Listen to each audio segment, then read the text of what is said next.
Ayan guys, ito na yung second step natin na perito na natin yung manok. Ayan, ito yung ating chicken. Ayan na, ang ating chicken. So, naglagay ako dito ng butter kasi lulutuin natin yung sauce. Tingnan natin ang apit, baka masunog ang ating. So, ano natin ilalagay ay garlic. Nalagyan natin garlic.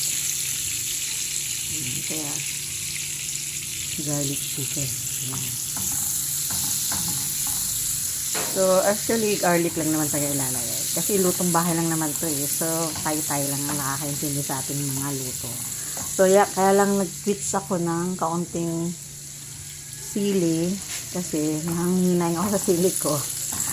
Dahil expired na nga ang sili. Namamaalam na siya. Ayan. Tapos nagkonti rin ako. Alam kong maanghang na siya. Pero nag-add pa rin ako ng konting labuyo. Para talagang ganahan tayo kumain. Diba? So, lahat na natin to.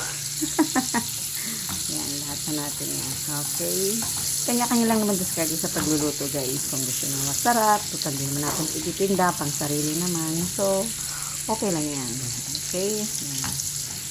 So, wait natin mag golden brown yung garlic. Kasi kailangan natin sa pagkain konting spice para naman ang panggana.